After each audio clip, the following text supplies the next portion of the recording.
The past days were not routine product updates. They were a clear signal that the AI race is accelerating on multiple fronts at once. Models are being retired faster. New ones are shipping faster. Enterprises are integrating faster. Governments are positioning faster. The timeline is compressing. But before we dive in, do us a favor. Hit that follow button and collect our episodes on pods.media. Thanks, mates. It really is quite a moment. I mean, the pace is just staggering. It feels like the ground is shifting under our feet, doesn't it? Welcome back to the deep dive. I am thrilled to have you with us today because, the stack of notes on my desk right now is, well, it's heavy. It's heavy. And I think it's important to frame this right. For you listening, usually we might look at a week of tech news and say, oh, look, a slightly faster chatbot. Right, or this app has a new feature. This is not that. Not at all. No, definitely not. It feels like we're looking at a brutal inflection point. We are moving away from the wow, that's cool phase and straight into something defined by, industrial strategy and geopolitics. That's exactly it. Our mission today is to unpack three specific colliding forces. First, we have agents, and we'll define that. Basically, software that does things, replacing digital labor. Okay. Second, a cost curve that is just collapsing. Intelligence is getting cheaper, fast. And third, and this is maybe the most surprising part, we have infrastructure hitting a physical wall. That last one, that's the one that really caught me off guard. You always think of the internet as this ethereal thing, right? The cloud. But it turns out the cloud needs land and concrete and just massive amounts of power. Exactly. So we're really shifting from a story about chatbots to a story about control. Control of the models, the labor, and the energy grid itself. Okay, let's get into it. Let's start with the speed, because the source material uses that word brutal to describe the momentum of these models. What are we seeing? We're seeing a clearing of the decks. The cycle time is just shrinking. You know how we all got used to GPT-4o as the standard? Yeah, that's been the benchmark for a while now. If you're building an app, you plug that in. Well, the sources are indicating that systems like that are already being cleared out, making way for the GPT-5 line. Wow. And it's not just a general upgrade. We're seeing specialized variants. Specialized how? I thought the whole pitch was one model to rule them all, Multimodal does everything. That's changing. Specifically, we're seeing coding variants, models that are optimized for extreme speed, running on dedicated hardware. So the goal isn't just accuracy, it's throughput. It's throughput, real-time code generation. So instead of a developer waiting 30 seconds for a snippet of code, they're getting, entire modules instantly? Precisely. And that speed, it changes the nature of the work itself. If you can generate high-quality code in real time, the whole workflow of a software engineer just fundamentally shifts. You start writing syntax and start managing architecture. You become a conductor, not a musician. But honestly, that's not even the most startling part of these updates. This is where it gets really interesting, right? I saw a note here about internal experiments. This felt different. Yes. This is the detail that should make everyone just pause for a second. The sources mention these internal experiments, where next-generation systems are helping with unsolved math and physics problems. Okay, just to be clear. Unsolved problems. We're not talking about it solving a calculus test from a textbook where the answer key exists somewhere on the internet. No, we are talking about problems where the answer is not in the training data because no human knows the answer yet. And they're doing it with minimal supervision. That's the kicker. That feels like a categorical shift. Up until now, the skeptic's argument has always been, it's just a stochastic parrot. Right. It's just predicting the next word based on what it's already read. Exactly. That's been the safety blanket. But if it solves a new problem, well, that argument kind of dies. Because it can't be just retrieving the answer. It has to be reasoning its way there. It's a leap. Look, if an AI summarizes an email, that's useful. If it writes a Python script, that's productivity. But if an AI is helping to solve problems that humans haven't cracked yet, that is boundary pushing. That's the definition of it. It's not an incremental improvement. It's a new category of intelligence. It's the shift from retrieving knowledge to creating new knowledge. Which means the ceiling of what these things can do just got a whole lot higher. It's moving from being an assistant to being a researcher. But while these capabilities are shooting up, I want to pivot to the market dynamics, because this is not a monopoly. Oh, far from it. We have to talk about the global race, specifically China. I feel like the narrative in the Western press is that the U.S. has this huge lead because of chip sanctions. But the notes here suggest that's a really dangerous assumption. It is.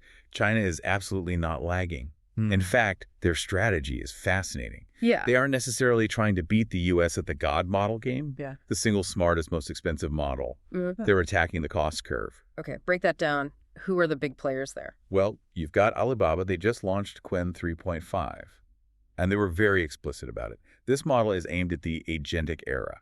It's built for autonomous systems. Right. Then you have a company called Minimax. Minimax. That's a new name for me and probably for a lot of people listening. It is, but you need to pay attention to them. They've released some very competitive open models, but the real kicker is the price. They're doing it at a fraction of the cost of the leading Western systems. And then Zippo just dropped their GLM-5. So wait, while the Western models are pushing for that godlike intelligence, which is incredibly expensive to train and run, China is essentially saying, we can give you 90% of that capability for 10% of the price. That is the pattern. And it raises a hugely important point. This is no longer just a model race about who is the smartest. It has become a cost and access race. Ah, I see. So if intelligence becomes a commodity, the winner might not be the one with the highest IQ model. Right. It could be the one who can deploy good enough intelligence everywhere, cheaply. If you can run 1 billion agents for the price of 1 million, you change the logistics of the entire world. That's a huge distinction. It's like the difference between a Ferrari and a fleet of logistics trucks. The Ferrari is an amazing machine, but the trucks actually move the economy. That's a perfect analogy. And in a world where we're trying to automate labor, cost efficiency, that often beats raw brilliance. Okay, so we have these smarter, faster, and now cheaper models. But what does that actually look like in the real world? We promised you we'd move past just the tech specs. Right. And this brings us to that second force, agents moving into the org chart. Into the org chart. That sounds both ominous and exciting. But let's define agent first, because that word gets thrown around a lot. How is an agent different from just using ChatGPT? Think of it this way. ChatGPT is a tool. It's passive. You talk to it, it talks back. An agent is active. It has a goal. It has tools like access to your email, your calendar, your code, and it can loop on a task until the job is done. So instead of me using ChatGPT to write an email, I could tell an agent, manage my scheduling for the week, and it just goes and does it. Negotiates times, sends invites, confirms everything on its own. Correct. It's the shift from prompts to, well, payroll, in a way. The conversation is no longer about a human typing a question into a box. It's about autonomous task handling. And the big infrastructure providers are pivoting to this. Aggressively. OpenAI is expanding their enterprise agent tooling. Yeah. Anthropic is building deeper departmental automation. They're not just selling a chatbot anymore. They're selling a virtual employee. And this isn't just a theory, right? We have a really concrete example in the notes here. Airbnb. Yes, the Airbnb case study is critical because it just grounds the whole concept. Airbnb is now running AI across roughly 1/3 of its North American customer support. Wait, hold on. 1/3. That is not a pilot program. No, 1/3 is operational scale, and they have plans for global expansion. That is a massive amount of your business. And we're not talking about a little help bot in the corner of the screen that gives you canned answers. No, we're likely talking about systems that can understand a customer's issue, access their booking data, check the refund policy, make a decision, and then execute that refund, all without human intervention. That is the difference between experimentation and integration. It is. When you trust a system with 1/3 of your customer interactions in a major market, that tech is now part of your company's structural foundation. It changes the whole business model, doesn't it? Yeah. Moving from software as a service, where I pay for the tool, To what some people are calling services software, where you pay for the result, the result. fundamentally. And speaking of business models, we're seeing monetization evolve too. The notes mention ads are being tested in the lower tiers of ChatGPT. Ah, the classic internet model returns. Ads. It is inevitable, right? But look at what it signals. It means the free layer of AI is becoming the new infrastructure for a huge ecosystem. Like how search engines became the gateway to the internet. These free AI tiers are becoming the gateway to intelligence. Exactly. And the money isn't just in the subscription. It's in the attention and the traffic. Okay, so we've got the tech getting faster, cheaper. We have huge companies like Airbnb actually integrating it into their workforce. But there's another piece to this puzzle. Another giant entering the room. The demographic giant. Yes. For so long, the narrative was just U.S. versus China. But India is no longer watching from the sidelines. The stats here are staggering. I had no idea the adoption was this high. It is significant.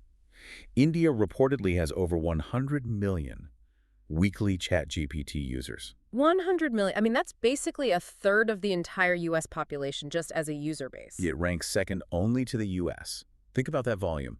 That is a massive population training on, learning from, and using these tools every single week. And the industry has noticed. I mean, this India AI Impact Summit mentioned in the sources. Right. It wasn't some local meetup. Leaders from OpenAI, Google, Anthropic, they all showed up in force.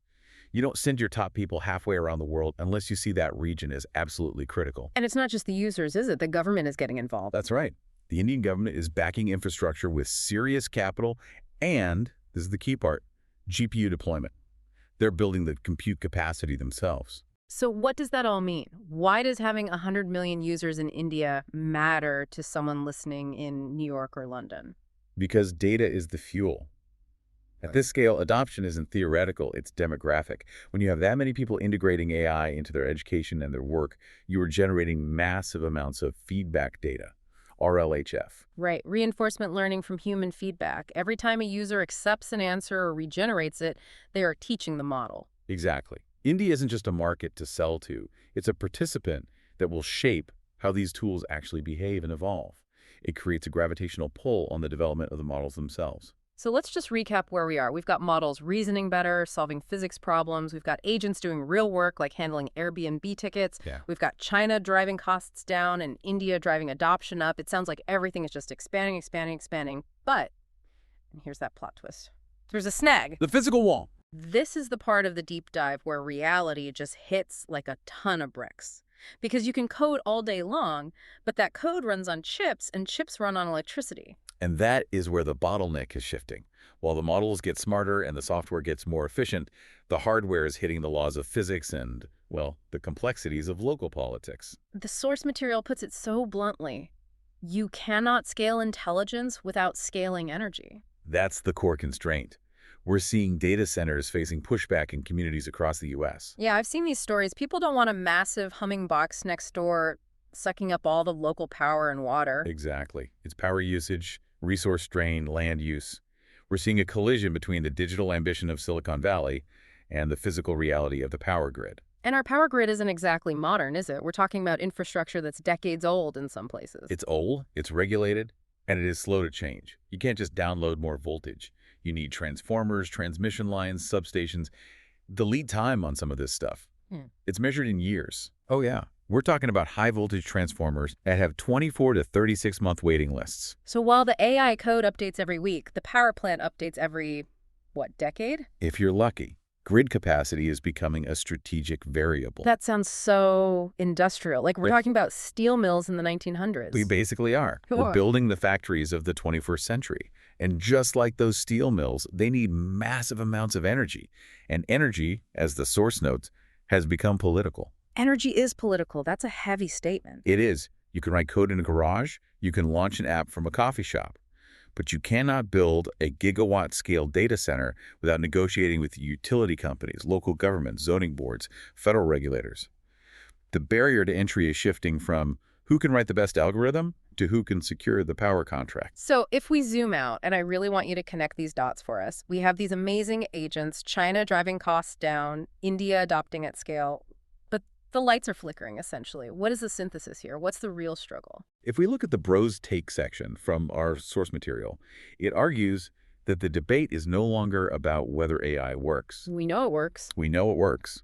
The debate is about who controls the stack. The stack. Okay, that's a crucial concept. And they define the stack in 4 layers: models, agents, compute, and power. Okay, let's walk through those. Models are the brains, the GPT-5s, the Quins. Right. The intelligence Agents are the workers, the software doing the labor. Yeah. The application layer. Compute is the chips, the GPUs. Correct. The silicon layer. And power is, well, it's the juice. The electricity and the land. The physical layer. The argument is you need all 4 to win. If you have the best model but you don't have power, you lose. If you have all the power but no chips, you lose. It's a full-spectrum industrial competition. It's not just about being a tech company anymore. Exactly. The pattern we're seeing is these 3 forces colliding. Agents replacing structured labor, China compressing the cost curve, and infrastructure becoming the limiting factor. And the markets, how are they reacting to all this? It's a mix. A mix of momentum and fear. The source notes that AI companies are hitting serious revenue numbers. Real money is changing hands. This isn't just hype. The cash registers are ringing. They are. But at the same time, some sectors are getting very nervous. Momentum and fear are coexisting. That makes perfect sense. If you're in a sector that can be automated by an agent, you're fearful. If you're selling the power or the chips, you've got momentum. Precisely. That is exactly what an inflection point looks like. It's messy, it's fast, and it's creating winners and losers in real time. So what does this all mean for you listening? We've covered a lot of ground today. I think the key takeaway is that this is no longer just a tech story. It's an industrial and strategic story. It's bigger than the app on your phone. So much bigger. Whether you're an investor, a developer, or just someone trying to figure out your career, you have to understand that these forces are interconnected. You can't just look at the code anymore. You have to look at the energy, the geopolitics, the economics of it all. We've gone from code-generating models all the way to the physical reality of power grids. It's been quite a journey. It really has. Before we go, I want to leave everyone with one last thought. We talked about that bottleneck shifting from digital intelligence to physical power. Yes. And that raises a really fascinating question for you to chew on. Go for it. If the bottleneck is truly shifting to physical power and land, will the next phase of this AI race be won by the tech CEOs we all know? Or will it be won by the people who actually control the power grid and the local zoning laws? Ooh, the revenge of the utilities. It's possible. The power to permit might become just as valuable as the power to compute. That is something to think about. Thank you so much for joining us on this deep dive. It's been an eye-opener. My pleasure. And thank you to everyone listening. We know your time is valuable, and we hope this gave you that aha moment you were looking for. Keep learning, stay curious, and we'll see you in the next deep dive.